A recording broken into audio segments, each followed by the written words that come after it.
스님 만나 뵙게 돼서 너무 영광이고요. 제 질문은 크리스찬 부디스트도 제 욕심일까요? 입니다. 저는 호기심이 많고 사람들 만나는 것을 좋아해서 밖에서 에너지를 얻는 성향인데요.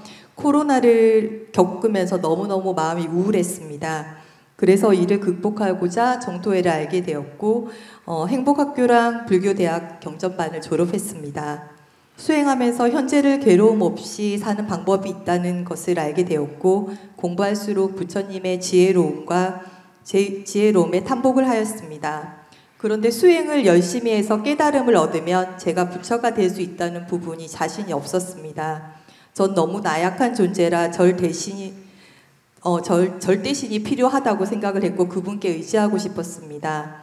그래서 성당을 혼자 찾아가 작년에 세례를 받았습니다. 항상 하느님이 나와 함께 계시고 나를 돌보신다는 믿음이 마음의 평온을 가지고 왔습니다. 그리고 예수님을 닮아 이웃 사랑을 실천하고 노력하고 이제 불교에서 자비를 베푸는 부분과 비슷해서 좋았습니다. 하지만 세례를 받은 지 얼마 안 되고 아직 믿음이 부족한지라 하느님을 믿는 것은 영원한 생명 구원을 얻기 위함이란 부분이 아직은 좀 낯섭니다. 그래서 저는 크리스천 부디스트라고 생각하고 불교와 천주교를 다 수용하는데 이것도 두 종교가 다 저에게 맞는 부분을 받아들이고 싶은 제 욕심인지 그리고 제가 두 종교를 다 완전히 받아들이지 못하는 것은 제 믿음이 부족한 부분인지가 궁금해서 스님께 질문을 드립니다. 네, 엿장수 마음대로 하면 됩니다. 자기 좋을 대로 하면 돼요. 네. 과학을 연구하는 사람이 철학을 공부한다고 잘못된 게 아니고 불교를 공부하다가 기독교를 공부한다고 해서 잘못된 것도 아니고 자기는 사주관상을 보는 그런 학문에도 관심이 있고 또 부처님 법에도 관심이 있다면 겸해도 됩니다. 개인적으로는 믿음과 신앙, 사상과 이념, 종교는 자유라 이렇게 되어 있습니다. 개인적으로는. 그러니까 개인이 어떻게 뭘 믿고 뭘 하고 뭘 하는 것은 자유예요. 그러나 이제 내가 기독교 신자라고 대한민국 대통령이라든지 어떤 공무원이 돼가지고 어떤 종교적으로 한다든지 공무원이 돼가지고 어떤 무속적으로 한다든지 공무원이 돼가지고 그걸 어떤 자기 믿음이나 이런 형식을 취해서 한다면 그거는 공직의 윤리상 안 맞습니다. 그러니까 개인 신앙은 뭘 해도 좋아요. 개인의 신앙은 그건 헌법에도 자유라고 보장이 되어 있기 때문에 우리 정토회 같으면 정토 회원들이 모여가지고 우리 아들 서울대 넣어주세요 하고 여기 법당에 모여가지고 막 기도를 한다. 그러면 이거는 수행의 원칙이 어긋난다 해서 못하게 합니다. 그런데 개인이 혼자서 법당에 와서 우리 아들 서울대 넣어주세요 기도하는 것은 탓지를 하지 않습니다. 왜냐하면 개인에게는 뭐가 있기 때문에 신앙의 자유가 있기 때문에 자기가 뭘 하든 그건 탓지하지 않는다 이런 얘기예요. 그러나 정토회 전체적으로는 수행 공동체이기 때문에 정토회가 공식적으로 하는 행사에 그런 어떤 무속적 관점을 갖는다든지 기복적 관점을 갖는다든지 그러면 정토에서는 그건 안 된다 이렇게 말을 하는 거예요.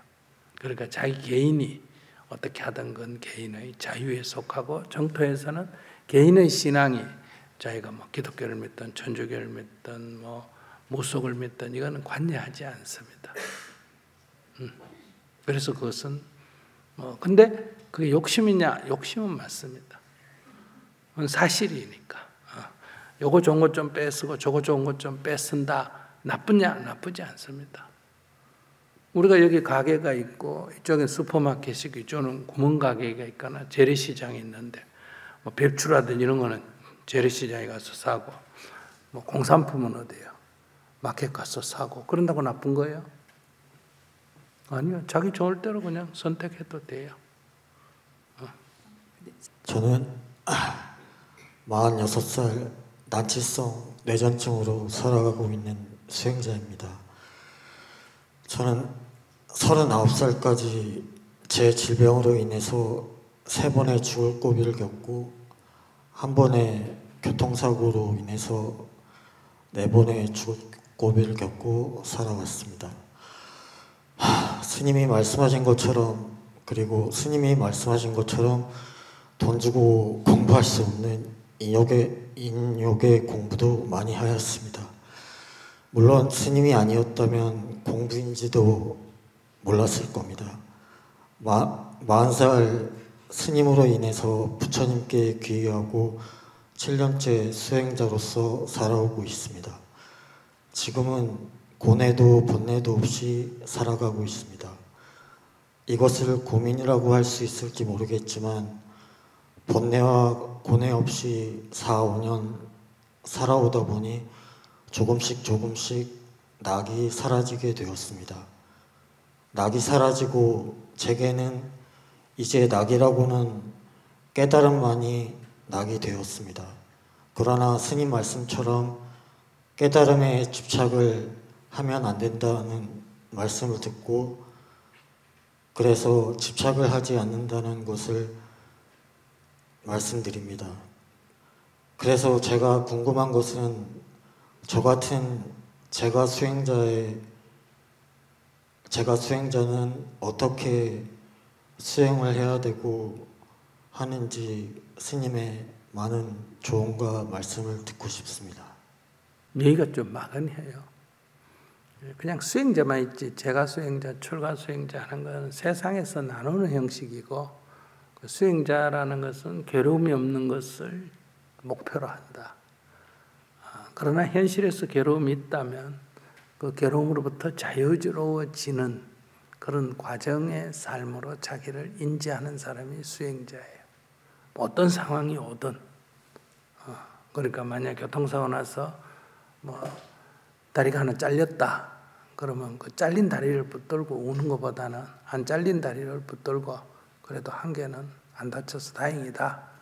그 상황에서도 자기를 긍정적으로 보는 게 수행이다. 이렇게 말할 수 있어요. 그러니까 즐거움이니 즐겁지 않느니 이런 거는 수행에서는 중요한 과제가 아니에요. 너가 즐겁든 너가 즐겁지 않든 그건 네 알아서 해라 이런 얘기예요. 교회 다니든 절에 다니든 그건 네 알아서 해라는 거예요. 네가 빨간 옷을 입든 노란 옷을 입든 그건 네 알아서 해라. 네가 무슨 음식을 먹든 그건 네 취향대로 알아서 살아라는 거예요. 그게 수행하고는 아무 관계가 없습니다. 살아있는 생명들은 사는 것을 살고자 하는 성질을 갖고 있으니까 함부로 죽이지 마라. 누구든지 다 때리거나 죽인다 하면 다 저항을 하잖아요. 그러니까 그건 과보를 가져온다. 지혜로운 자라면 그렇게 하지 않는다. 그러니까 이런 기본 계율의 원칙을 제외하고는 자기 좋을 대로 살면 돼요. 괴로움이라는 것은 자기 마음에서 만들어지는 거다 하는 걸 자각해야 된다는 거예요. 그러니까 낙이 사라진다. 낙이 더 늘어났다. 이건 그냥 그렇게 하면 그렇구나 이렇게 생각하면 제가 돈을 요즘 많이 벌었습니다. 제가 요즘 돈이 좀 적게 벌립니다. 그건 인생 사는데 별로 중요 안 하다고 저는 생각해요. 너가 많이 벌고 싶으면 벌고 적게 벌고 싶으면 벌고 많이 쓰고 싶으면 쓰고 적게 쓰고 싶으면 써라. 이건 네 알아서 해라. 네 돈이니까. 그런데 기후위기 시대에는 내 돈이라고 많이 쓰는 건 좀 문제다. 적게 쓰는 거는 괜찮은데 많이 쓰는 거는 좀 범죄에 속한다. 옛날에는 그걸 범죄로 규정 안 했는데 지금 기후위기 시대에는 새로운 계율을 만든다면 거짓말하지 말라든지 욕설하지 말아보다 어쩌면 많이 쓰는 게 더 많은 생명을 해칠 위험이 있는 거예요.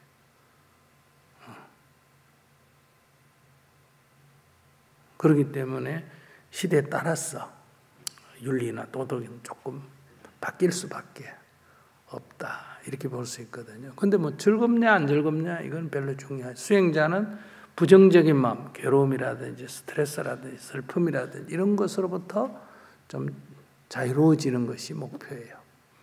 즐거움이 있든지 없든지 그건 별로 중요 아니에요. 제가 한 3년, 4년 정도 수행을 하다 보니까 낙이 조금씩 조금씩 사라지게 되니까 굉장히 큰 의문이 들더라고요. 이게 제가 30여 년 가까이 제가 어린 나이 때부터 이 난치성 뇌전증 간질이란 병을 앓고 살아오다 보니까 이 질환 때문에 그 외로움도 같이 겪고 살았거든요. 30여 년간 그 고독 속에 살았는데 이게 처음에는 낙이 사라지기 전에는 30여 년 동안 행복이란 것을 모르고 살았다가 스님으로 인해서 깨달음을 얻게 되고 부처님께 기하자마자 행복을 알게 되고는 3, 4년간은 굉장히 큰 평생 알지 못했던 행복을 알게 되고 그 다음 3, 4년 정도 흐르고 나서는 낙이 조금씩 사라지니까 이게 뭐지? 하는 생각이 들게 되더라고요. 그게 앞뒤 말이 좀 안 맞아요. 자기가 말하는 행복은 즐거움이라는 의미의 행복이에요. 부처님 말하는 행복은 즐거움을 말하는 게 아니고 괴롭지 않음을 말하는 거예요. 괴롭지 않음을. 그러니까 내가 많이 괴로웠는데, 외롭고 슬프고 괴로웠는데 부처님 법을 공부하면서 외로울 일이 없구나, 괴로울 일이 없구나, 슬플 일이 없구나를 알았다. 이러면 그건 수행적 관점이 맞아요. 부처님 법을 공부하니까 요즘 매일매일 행복합니다. 그거는 요즘 맛있는 거 먹으니까 매일매일 즐겁습니다 하는 말과 똑같아요. 즐거움으로 행복을 삼고 있다. 그러니까 전에는 괴로움이 많은데 요새 즐거움이 많다. 이런 거는 수행이라고 하지 않습니다. 제가 낙이 사라지고 나서는 새로운 행복이 밥을 한 끼 그냥 잘 먹었을 때, 그냥 잠을 푹 잤을 때 이렇게 행복이 바뀌더라고요. 요새 행복에 목매다는 사람 같네. 그냥 뭐 밥을 먹었으면 밥을 먹었다. 오늘 잘 잤다. 오늘 뭐 그래도 교통사고 났는데 뭐 잘못했으면 죽을 뻔했는데 안 죽고 살았다. 이러면 괴로울 일이 없다. 이거지. 이게 행복이구나. 이렇게까지 말할 필요도 사실은 없는 거예요. 뭐 즐거움이 점점 사라지네. 뭐 그 자기가 보고 사라지면 어때요, 그게? 그냥 상태를 자기가 알면 되는 거예요. 뭐 이런 상태다. 그 뭐 의문이 들 게 뭐가 있어요? 요즘은 괴로움이 점점 사라지네. 괴로움이 사라지면 좋은 일 아니야. 뭐 즐거움이 사라지네. 즐거움이 사라지도 뭐 나쁠 게 하나도 없어요. 꼭 좋다 말할 건 없겠지만. 그러니까 이런 걸 행복이라고 하나? 뭐 이런 생각 자체가 뭐 행복에 약간 중독이 돼서 그런 거예요. 진짜 행복한 사람은 내가 행복하다는 생각도 안 들어요. 여러분들이 스님 얘기에 딱 집중되어 있을 때는 그냥 스님 얘기를 듣고 있지. 스님 얘기, 내가 지금 스님 얘기 집중적으로 듣고 있어. 이거는 지금 안 듣고 있다는 얘기예요. 집중적으로 듣고 있다 하는 번뇌를 지금 일으키는 중이지. 이렇게 그러니까 진정으로 행복한 사람은 내가 행복하니 안 하니 이런 생각을 안 합니다. 그냥 아침에 일어나서 뭐 일하고 저라고 살아가는 거지. 진짜 좋은 일 하는 사람은 내가 매일 좋은 일 하고 있다 이런 생각 안 해요. 남들이 아이고 스님 좋은 일 하십니다. 아이고 스님 훌륭하십니다. 이랬지 내가 나는 매일 좋은 일 하고 있어. 나는 훌륭해. 그럼 그거는 훌륭한 사람도 아니고 좋은 일 하는 사람도 아니라는 거예요. 나는 요즘 매일 행복해. 이건 진정으로 자유로운 사람이 아니에요. 그러니까 별일 없으면 뭐 한 거다? 행복한 거예요. 여러분들은 지금 쇠한 행복, 홍콩 가는 행복 그런 걸 추구하기 때문에 지옥 가는 괴로움을 늘 동반할 수밖에 없는 거예요. 저는 사회복지법인에 입사하여 사회복지사로 9개월간 근무를 하고 올초 의원이 직장에 4명의 직원 중 3명은 급여가 오르고 저만 오르지 않았다는 걸 알고 화가 났습니다. 그간 제가 다니던 회사 중에서는 나름 30분 일찍 회사도 가고 내 업무에 한해서는 최대한 책임감 있게 했다고 생각을 했고 시간 외적인 일로도 회사에서 원하는 만큼 충분히 따라하면서 진행했다고 생각했는데 저만 누락된 사유가 다른 직원들은 생각을 해보니 다른 직원들은 1시간씩 일찍 와서 일을 하고 집에서도 일을 가지고 가서 해오는 정도로 열심히 했다는 생각이 들어서 그에 비하면 저는 그만큼 하지 못했기 때문에 어쩌면 거기에 누락이 됐을 수 있겠구나 하는 생각이 들었습니다. 인사평가에 대한 기준도 알려주거나 어떤 기준도 협의하지 않았고 또한 이런 사유로도 당신이 누락됐다라든지 이런 얘기도 없었던 것에 대해서 좀 많이 기분이 나빴습니다. 그래서 얼마 전 회사를 그만두면서 왜 저만 이렇게 누락이 됐는지 물어봤습니다. 그렇지만 그 답변이 저한테는 이렇게 납득이 되지 않았습니다. 제 질문은 인정받고자 하면 다른 회사 직원들처럼 대가 없이 더 일을 많이 하고 또한 주변 환경이나 조건에 맞게 더 발맞춰서 열심히 해야 되는 건지 아니면 인정받고자 하는 마음을 비우고 내 수준과 내 상황에 맞게 그냥 나만의 방식으로 꾸준히 해나가면 되는지 어떤 관점으로 회사 생활을 잘해서 인정도 받고 급여도 올려서 받으면서 일을 할 수 있는지 궁금해서 질문하게 됐습니다. 그걸 나한테 물을 게 아니라 자기가 기준을 세워야지. 그러니까 내가 승진하고 싶다. 나는 급여도 좀 더 받고 싶다. 더 받고 싶다. 이러면 회사 상사한테 승진의 원칙이 어떤 겁니까? 이런 게 물어보고 내가 할 수 있으면 거기에 맞춰서 일을 하면 되지. 그 다음에 그런 원칙을 보니까 뭐 돈 몇 푼 더 받으려고 뭐 그렇게까지 할 거 뭐 있나 이렇게 생각하면 그래 뭐 누구는 열심히 하고 승진해라. 나는 뭐 기본급여만 받고 좀 더 여유 있게 생활하겠다. 이렇게 정하면 된단 말이야. 가끔 보면 캐나다나 이런데 호주나 이런데 와서 이민 와가지고 죽기 살기로 사는 사람들이 있어요. 그건 거기 와서 죽기 살기로 살려면 한국에서 살지 못 되면 거기 와서 사나. 그런 데서는 약간 예를 들면 한국 문화는 어떻습니까? 끼리끼리 문화잖아. 애는 애들끼리 놀고 부인은 부인끼리 놀고 남자는 남자끼리 놀고 이래 노는 문화잖아요. 그런데 이제 캐나다나 이런 데 가면 가족 문화란 말이에요. 주말이 되면 부부하고 애들하고 이렇게 다 가족이 어디 뭐 소풍을 가든 어디를 가든 같이 가고 이런 문화란 말이에요.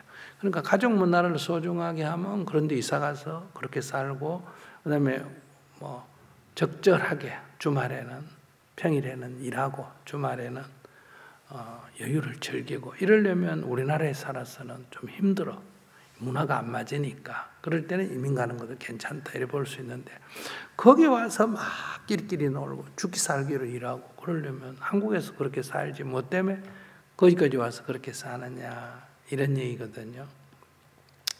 그것처럼 자기가 선택이에요. 내가 어떻게 살겠느냐 이런 얘기. 자기가 뭘 소중히 하느냐가 자기가 먼저 선택을 하고 그 다음에 자기의 원칙을 먼저 정하고 주위를 돌아봐가 나는 거기 어느 쪽을 맞추겠다 이렇게 정하면 되지. 근데 그냥 남이 되고 똑같이 기수로 나왔는데 남은 승진하고 나는 안 됐다. 이런 거는 이 사회에서 맞지가 않습니다. 이 사회 모든 사람이 다 동시에 올라갈 수가 없잖아. 꼭 그게 월급이 있는 이런 무슨 사회 출세 집단이 아닌 수행 집단도 마찬가지예요. 모든 사람이 다 똑같이 올라갈 수는 없다는 거예요. 많은 사람들이 이렇게 여러분들은 모르지만은 본인이 신청해서 올라오면 법사님대로 평가하고 동료대로 평가하고 뭐대로 평가해가 이 수행적 관점이 안 잡혔다 하지. 뭐 이 사람은 아직도 화를 버럭버럭 내고 지 성질대로 하란다. 이 사람은 뭐 지 고집대로 하려고 한다. 이런 게 이제 평점이 된단 말이에요. 그러면 지도자가 되려면 뭐 모dom장이나 뭐 지회장이 되려면 남의 말은 귀 안 듣고 지 고집만 한다면 그런 사람 좀 되게 어렵잖아요. 그러면 이런 평점의 기준이 있다는 거예요. 회사는 회사의 평점의 기준이 있을 거고, 공무원은 공무원의 평점의 기준이 있을 거고, 수행자는 수행자의 평점의 기준이 있을 거란 말이에요. 자기가 그걸 원하면 자기가 물어보면 되죠. 그럼 자기가 원하지 않으면 어때요? 그냥 기다리면 되죠. 자기 보고 그렇게 할래 하고 반드시 물어볼 거 아니에요. 물어보면 원하면 원한다고, 원하지 않으면 저는 뭐 그런 거 원하지 않습니다. 왜냐하면 저는 더 이상 부담되는 건 싫습니다. 이런 사람도 있거든요. 그래서 자기가 말하는 거는 좀 맞지 않는 것 같아요. 같은 직장에 다녔는데 딴 사람 월급 올라오고 나만 올라갔다. 그 회사에서 물어보면 되죠. 이상하다. 들어오는 기수도 같고 업무도 괜찮고 다 했는데 뭐 때문에 제가 누락이 됐습니까? 누락이 됐다보다 제가 어떤 게 부족합니까? 좀 알려주세요. 다음에 제가 보충하겠습니다. 이렇게 얘기하면 되지. 불만으로 표현하는 게 아니고 어떤 기준이 있기 때문에 이런지 제가 기준을 좀 알면 저도 맞추겠습니다. 이렇게 얘기하면 되지. 잘 알겠습니다. 그러니까 뭐 어떤 업무를 집에 가져가서 해가 가져오기 때문에 승진을 한다. 이런 거는 좀 요즘 사회는 좀 안 맞습니다. 요즘은 가능하면 회사도 근무 시간 안에 최선을 다해서 하지 일을 집에까지 끌고 가고 이런 걸 그렇게 원하지는 않습니다. 그리고 뭐 퇴근 시간을 더 연장해가 있고 한다고 해서 평점이 더 좋다. 이것도 많이 바뀌었습니다. 또 뭐 일찍 출근해가 뭘 한다고 좋게 평가한다. 정토회 같은데 봉사단체는 일찍 와서 하면 좋게 평가해 줍니다. 근데 회사는 일찍 온다고 꼭 좋게 평가하는 건 아니에요. 그들의 어떤 규정이 있고, 근데 그 이제 회사의 수준이 다르겠죠. 예를 들면 현재 우리나라의 대기업이나 공무원이나 이런 데는 뭐 늦게까지 남아 있고 일찍 오고 이런다고 해서 좋게 평가하는 건 아니에요. 오히려 근무 시간에 충실한 것을 더 소중하게 여기지. 근데 이제 개인 회사 같으면 좀 달라요. 개인 회사는 더 일찍 오고 더 늦게 가고 일을 많이 하면 더 좋아하는 건 맞아요. 그래서 꼭 그걸 내가 뭐 집에까지 일을 가져가서 해오는 방식을 해가 월급을 더 받을까? 그런 건 물어봐야 돼. 이게 조금 이게 월급이 더 같은 급수인데 월급이 더 많이 받는 거는 어떤 이유로 그런 차이가 있는지 평가 기준을 물어보면 되고, 승진이 한다면 승진의 기준이 어떤 건지 그건 물어보면 되지. 대답 안 해주는 사람은 없어. 불만을 갖고 얘기하니까 내가 뭐가 부족해가지고 안 됐습니까? 이런 식으로 얘기해 말을 안 하지. 저도 그러고 싶은데 나름대로 열심히 했는데 어떤 게 부족한지 제가 몰라서 개선할 수가 없습니다. 조금 알려주면 좋겠습니다. 이렇게 물어보는데 그걸 안 알려줄 사람이 누가 있어요? 불만으로 얘기하는 거하고 내가 알고 싶어서 얘기하는 거하고는 다르다는 거죠. 그래서 자기가 그런 걸 원하면 그걸 문의해서 알아냈어. 뭐 공식적으로 못 알려준다 하면 세상은 다 공식이 없으면 또 뭐가 있다? 비공식이 있잖아, 그죠? 그럼 어디가 차 한잔 싸면서 살짝살짝 물어보면 되지. 팀장님 뭐 기준이 어떻습니까? 이렇게 물어보면 되지. 그거 막 큰 비리 아니잖아요. 그거 물어보는 게. 그 정도로 이렇게 눈치도 없으면 회사 생활을 어떻게 하려고 그래? 난 열심히 했는데 왜 안 됩니까? 이런 거는 좀 뭐라 할까? 좀 둔하다 그래요.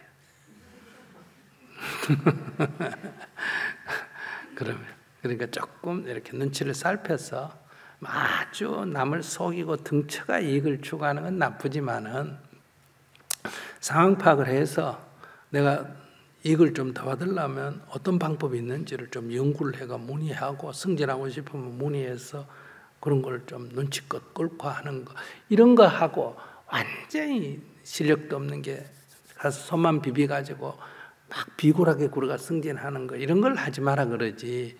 이렇게 봐서 살펴서 효과적으로 평가가 잘 나오는 쪽으로 선택하는 건 나쁜 게 아니에요. 그 못하면 그건 사회성이 좀 떨어지는 거고 그러지. 그러니까 부정을 행하거나 비굴하게 하는 것과 요령껏 하는 거하고는 성격이 좀 다른 거예요. 자기가 둔한데 남이 요령껏 하는 걸 보고 비굴하다 이렇게 평가하면 안 된다는 거예요. 사람이란 건 여러분들 살아보면 이렇게 같이 지내보면 눈치가 좀 있고 사근사근한 사람이 좋아요. 뭐 똑똑하고 띵한 사람이 좋아요. 어떻게 생각해요?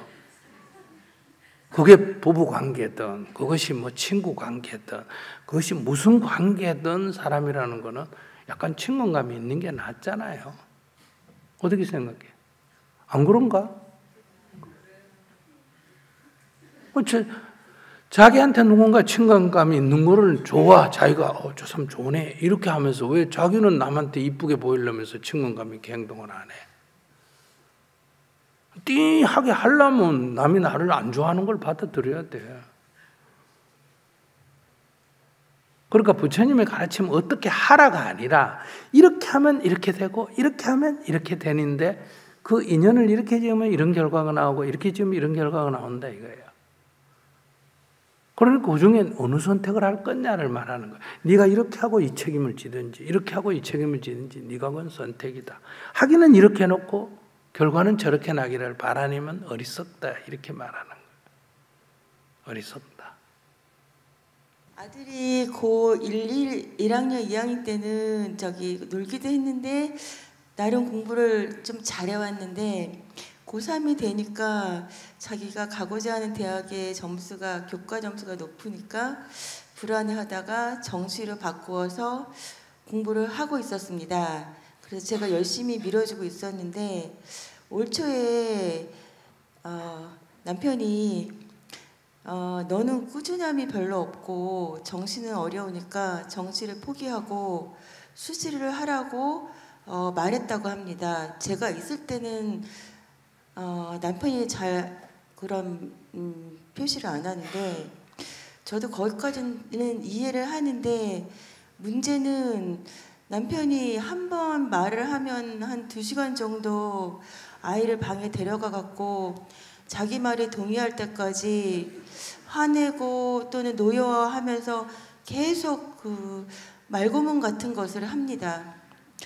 그래서 아들이 대답을 안 하고 가만히 있으면 화를 내다가 머리를 때리거나 그러는데 이제 아이가 고3이다 보니까 이제는 이제 아빠가 머리를 때리면 아빠의 팔을 잡아갖고 자꾸 이렇게 막 약간 힘겨루기를 하는 것 같고 그래서 제가 그게 좀 어느 순간 싸움이 날까봐 두렵고 이번에 초에는 갑자기 애가 공부를 안 하고 잠만 자거나 또 뭐 운동 가거나 게임만 해서 제가 이렇게 지켜보다가 조심스럽게 올해 입시인데 공부 안 할 거냐고 이제 네 생각을 좀 얘기해 보라고 얘기를 했더니 속 얘기를 하는데 아빠는 나에게 왜 그러는 거냐고 아빠란 어떤 거냐고 하면서 자신은 힘들어도 하기 싫은 공부 나름 대학을 가려고 해왔는데 아빠가 그렇게 자기의 의지를 짓눌러 버리고 상처를 주어서 이제는 공부를 하고픈 에너지가 이제는 없어졌다고 그렇게 말합니다. 그리고 지금은 이제는 아빠가 두렵다고 그러고 싫다고 하면서 아빠가 있을 때는 집에 안 들어오고 아빠가 잠이 들 때 그때 몰래 들어와서 방문을 잠그고 아침까지 문을 안 열고 있습니다.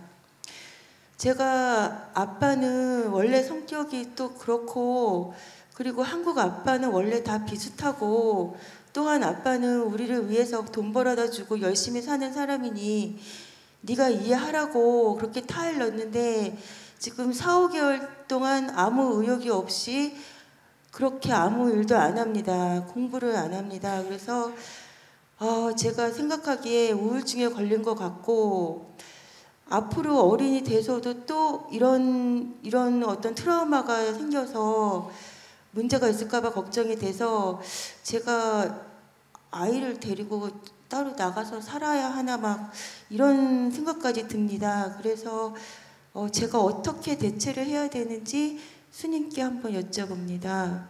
애가 지금 첫 번째예요. 네. 애를 데리고 일단 병원에부터 먼저 가보세요.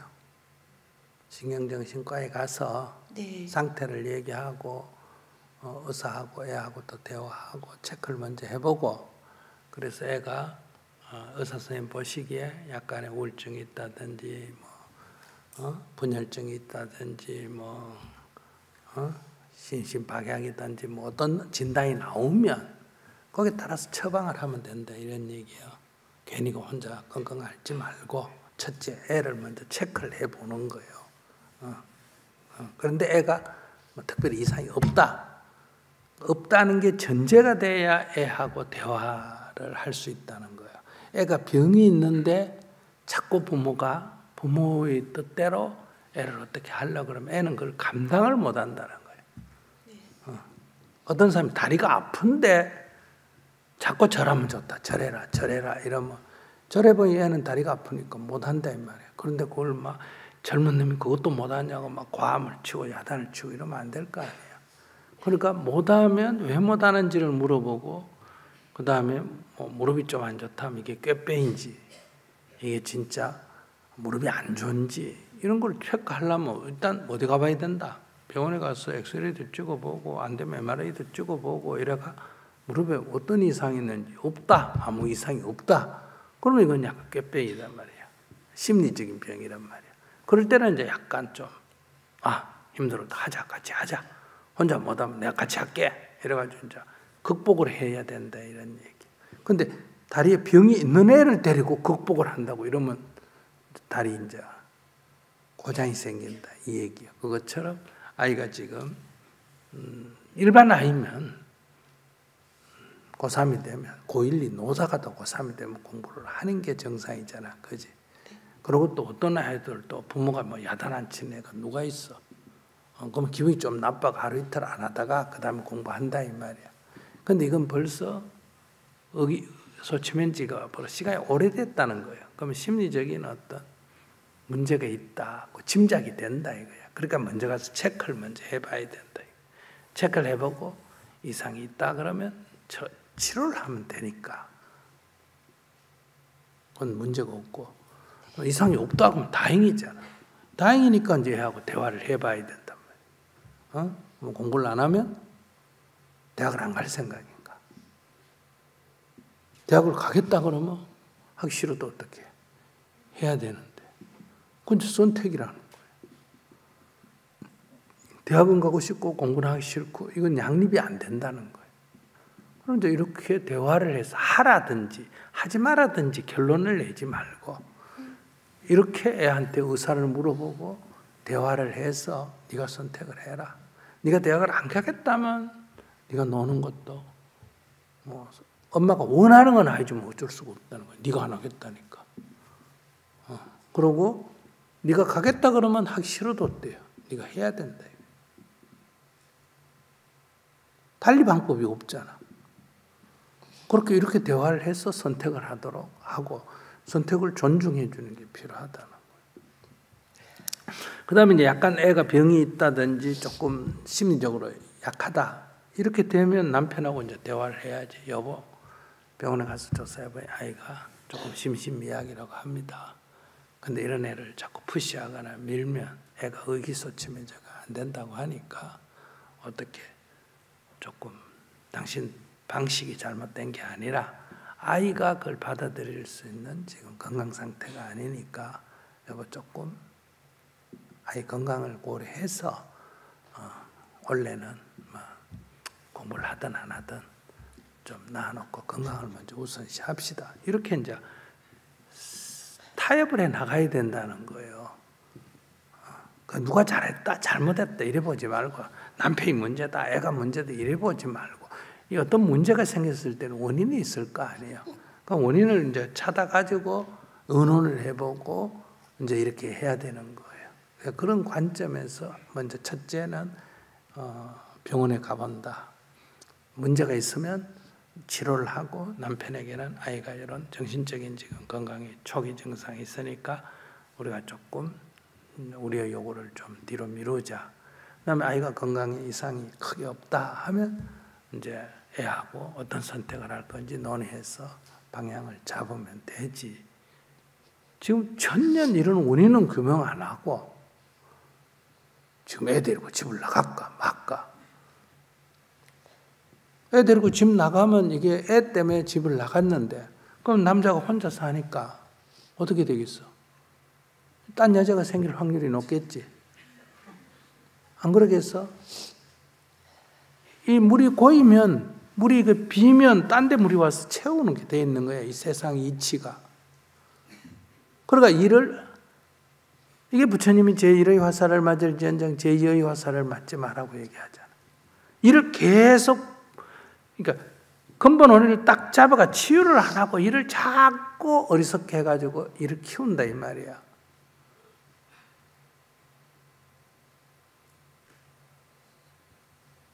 정신 똑바로 차려야 돼. 별일 아니야 이게. 살면서 이건 늘 죽을 때까지 늘 이런 문제 생기고 저런 문제 생기고 이런 문제 생기고 저런 문제 생기자. 이런 속에 우리가 지금 살아간다면 거기에 이랬다 저랬다 이랬다 저랬다 하면 정신이 없어서 못 살아. 그러니까 늘 이게 산다는 거는 늘 이렇게 날씨도 봐. 어제 25도가 올라가서 뭐 완전 여름 같더니 오늘은 또 어때요? 추워가지고 돌돌 떨 정도로 또 푹 떨어지잖아요 이렇게. 그런 것처럼 추우면 옷 하나 더 입고 더우면 옷 하나 벗고 이렇게 생활하는 거지. 그러니까 먼저 아이를 먼저 점검을 해봐라. 거기에 따라서 이제 순서를 밟아 나가야 된다. 집을 나가는 건 아직 한참 뒷얘기야. 이런 걸 경상도 말로 뭐라는지 아나? 디비 쫀다 그래. 앞뒤 구분을 못하고 조금 좀 지혜롭게 대응을 하는 게 필요하다. 제 고민은 스스로 생각했을 때 나르시즘이 심한 편이라는 것입니다. 나는 이런저런 점에서 정말 멋진 사람인 것 같아 라고 주변 사람들에게 자주 말하고, 사실 자주가 아니라 거의 그 이야기만 해서 친구들이 장난으로 어련하시겠습니까? 라고 받아치기도 합니다. 얼마 전에 방 정리를 하다가 찾은 일기를 봤는데 거의 모든 글의 마지막에 오늘도 힘차게 살아낸 나 자신이 참 기막히게 대단하다라는 말이 있었습니다.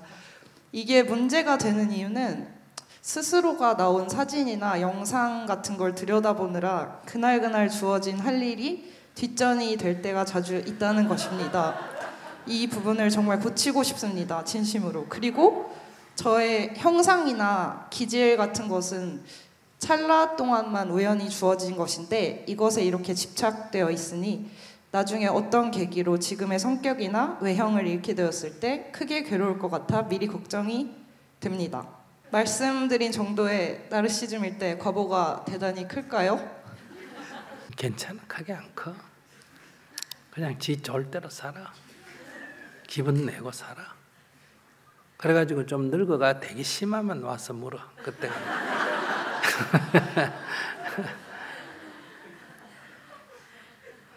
지 잘난 맛에 사는 것도 괜찮아.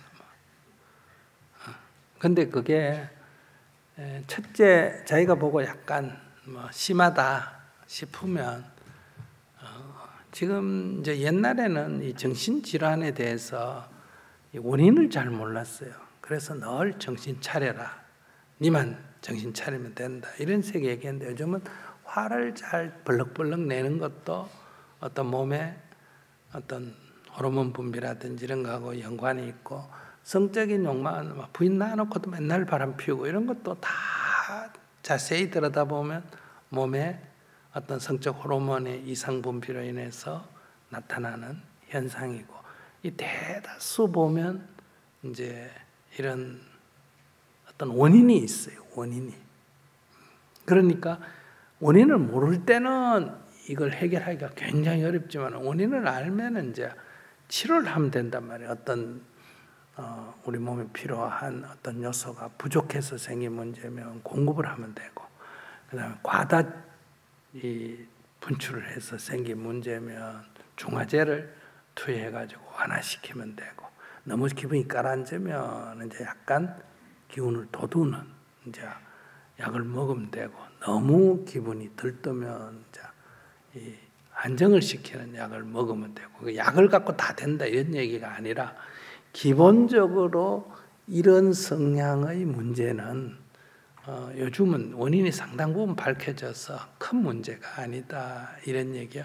옛날에는 뭐 애가 왜 사투리를 나부댄다 그런데 막 조만 애가 막 잠시도 못 있고 막 이리 가고 저리 가고 어지리고 뛰고 막 부모가 말려도 안 되고 이러잖아. 요즘은 이제 이런 거 다 가보면 아동들이 어떤 문제가 있다 해서 치료하듯이, 그러니까 자기도 조금 지나치다 하면 가서 한번 체크를 해보면 돼. 자기 상태를 다 얘기하고, 그 다음에 이제 그런 의사가 들어보고, 그러면 몇 가지 이제 약을 줘서 먹어보라 하면, 뭐 그건 별로 도움이 안 됩니다. 그거 먹으니까 조금 낫습니다. 이렇게 이제 약을 맞춰가야 된단 말이에요. 근데 의사가 보고, 그건 이 어떤 신체적인 문제는 아니다. 그러면 이제 정신적인 문제겠죠. 그러면 이제 그게 먼저 확인을 하고, 두 번째 이제 신체에 문제가 없다 이렇게 되면 이제 자기가 이제 마음을 그러면 어떻게 다스릴 거냐.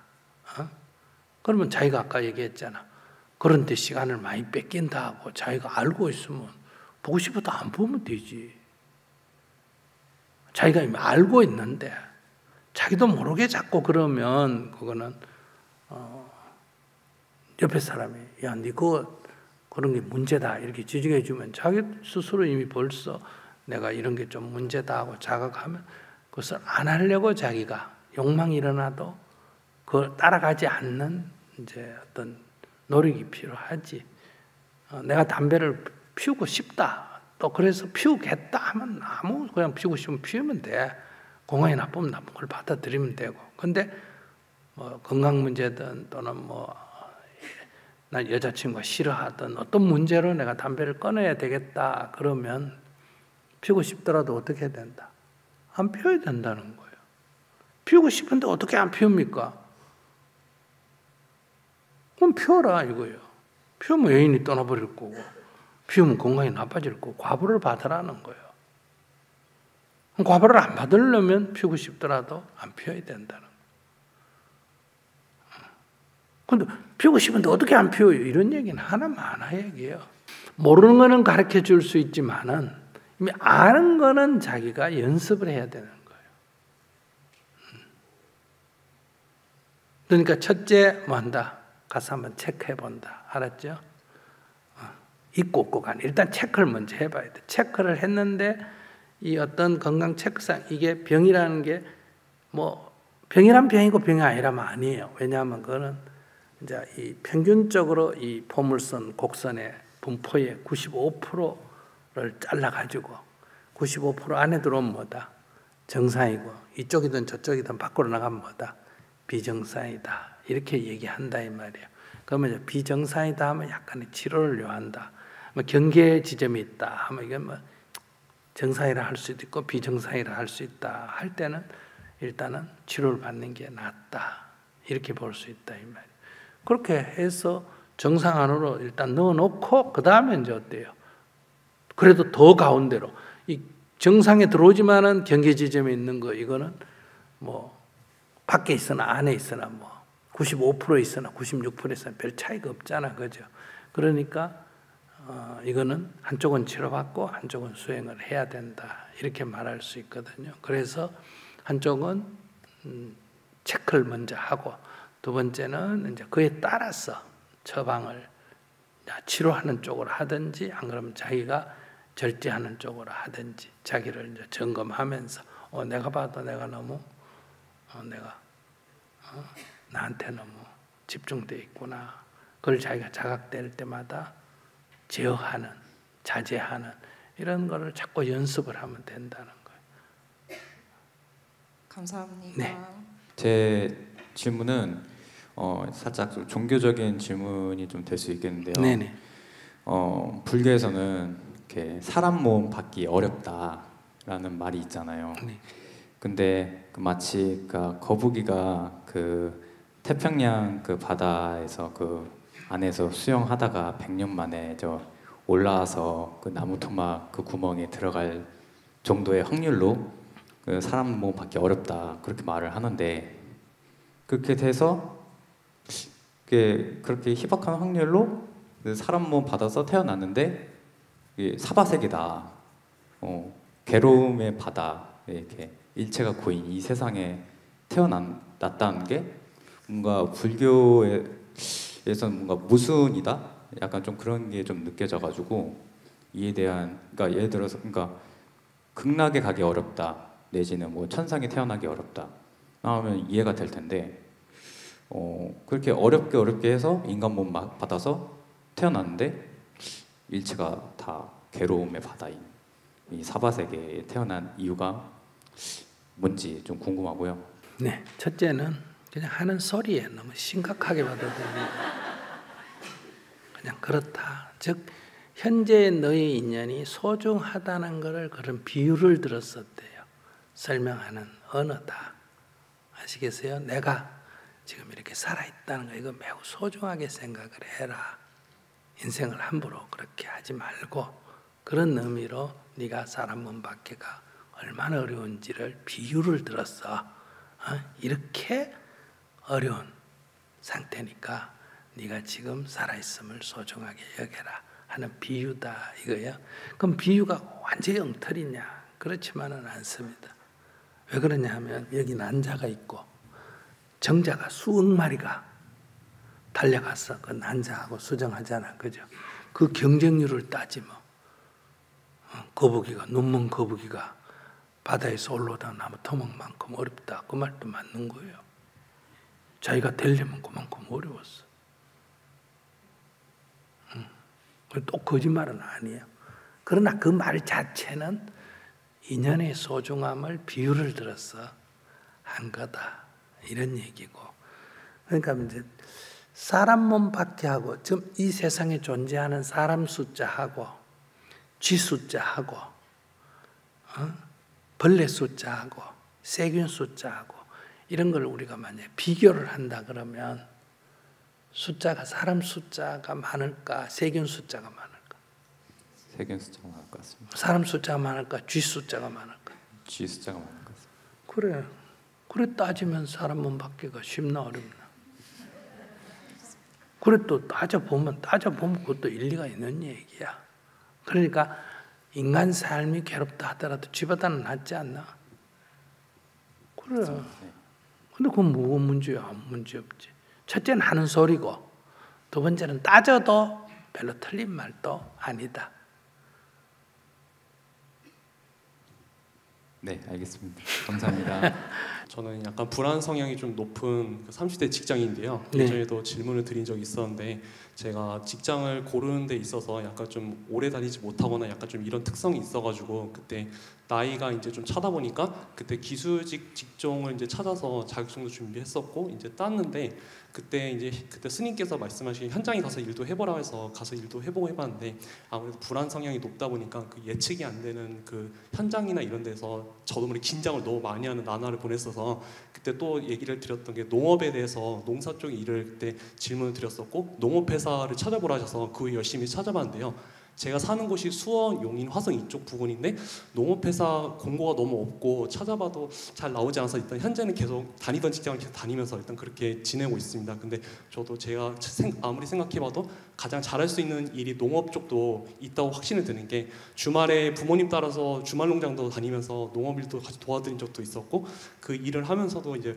먹고 사는 길로만 열린다면 농업 일을 계속하면서 또 밤에는 제가 글 쓰는 걸 좋아해서 글도 쓰고 이렇게 살면 되겠다 생각을 하는데 아무래도 도시에 사는 청년이다 보니까 그럴 기회가 상대적으로 적어서 현재는 이걸 어떻게 풀어나가야 될지 좀 그거에 대해서 좀 고민과 좀 걱정이 좀 많아진 상태인 것 같습니다. 그래서 좀 추가적으로 여기서 얘기를 좀 들어보고 싶어서 조언을 구하고자 왔습니다. 감사합니다. 심리가 불안하면 첫째 병원에 다니면서 약을 먹고 있어요. 예, 약도 먹고 운동도 하고 있습니다. 네. 그러면 두 번째는 현재 다니는 직장을 3년을 그냥 다녔어요.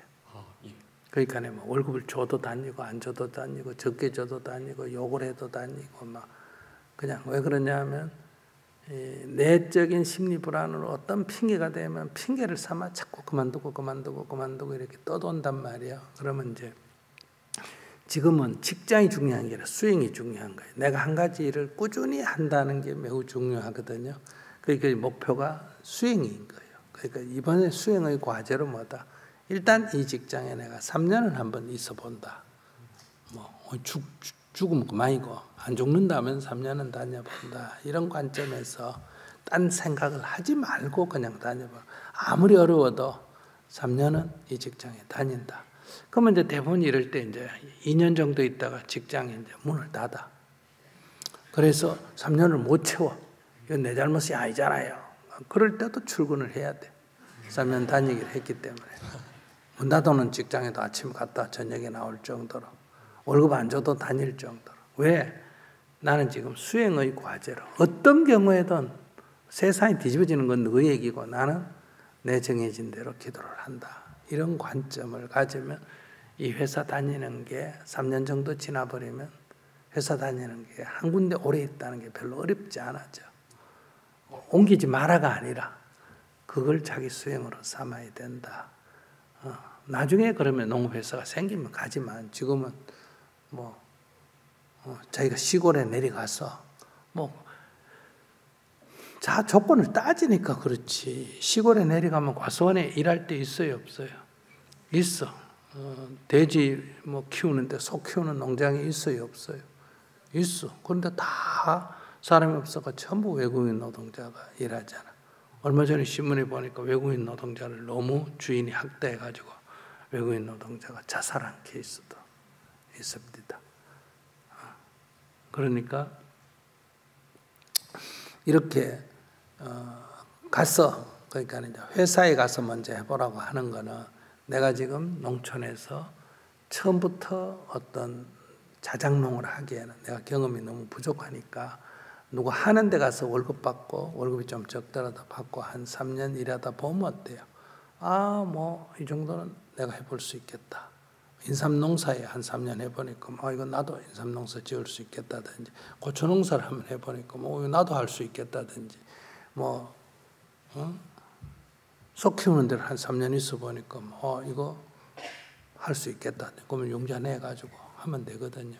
그렇기 때문에 뭐든지 처음 시작하지 말고 일단은 빵집을 내겠다. 빵집을 먼저 열지 말고 빵집 가게에 가서 종업원으로 한 3년 일해 보면서 다 경험을 해야 돼. 자본이 넉넉하면 그냥 연습 삼아 말아먹고 또 연습 삼아 말아먹고 이래도 되는데 자본이 넉넉하지 않을 때는 항상 먼저 경험을 해서 충분한 노하우를 가지고 해야 된다. 식당을 열겠다면 내가 식당에 가서 종업을 하든지 주방을 하든지 주방장을 하든지 해가 한 몇 년 해보고 그 직거래를 인수하든지 딴 데 내든지 이렇게 안전하다는 거예요. 그러니까 지금 제일 자기한테 중요한 건 지금 다니는 직장을 3년 다닌다. 일단 이것부터 먼저 해결하는 게 좋겠다. 말씀하신 대로 수행 삼아 회사 계속 다니도록 하겠습니다. 감사합니다. 심리가 불안하구나 하고 알아차리고 살면 됩니다. 아까 예를 들면 뇌전증이 있다. 그러면 이건 어떻게 하겠어? 이렇게 태어났는데. 그럼 가끔 한 번씩 쓰러지고 다니면 되잖아. 맨날 쓰러지는 사람도 있는데 가끔 쓰러지는 거 어때?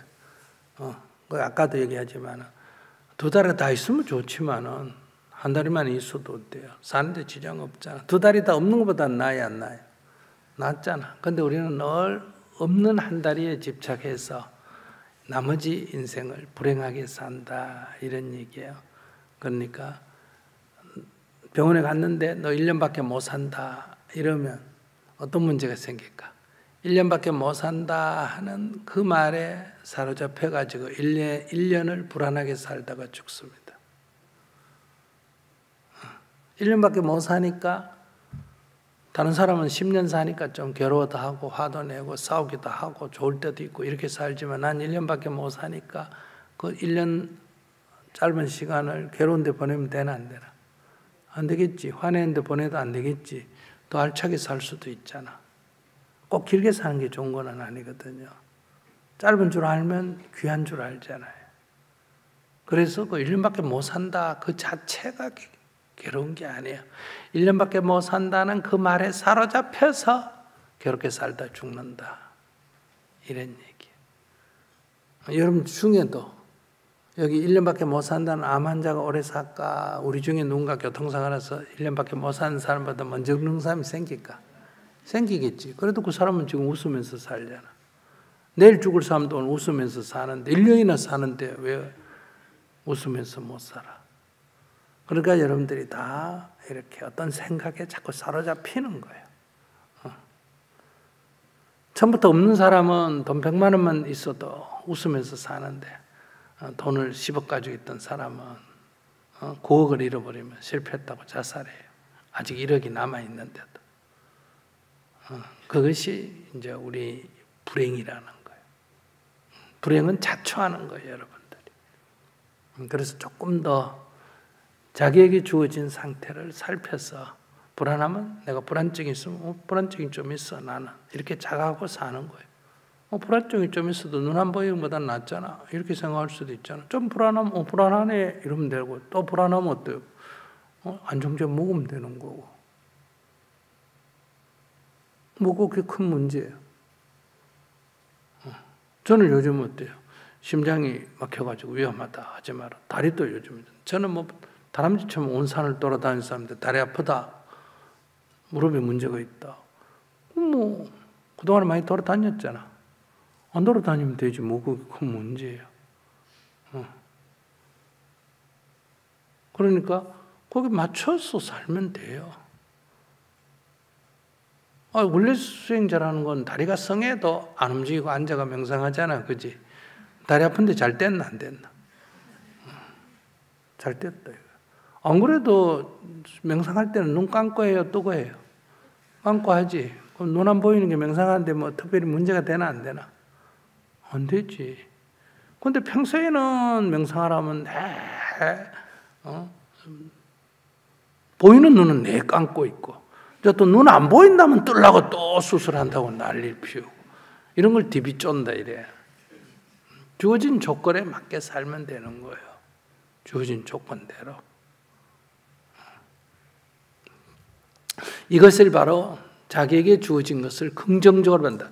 거기에 복종한다, 순종한다가 아니라 긍정적으로 받아들인다. 그리고 변화할 수 있는 건 변화시켜 나가면 되는 거예요. 그러니까 변화시키는 거는 될 수도 있고 안 될 수도 있는 거예요. 그러니까 긍정적으로 받아들이는 건 그건 내 마음이에요. 받아들이면 되니까.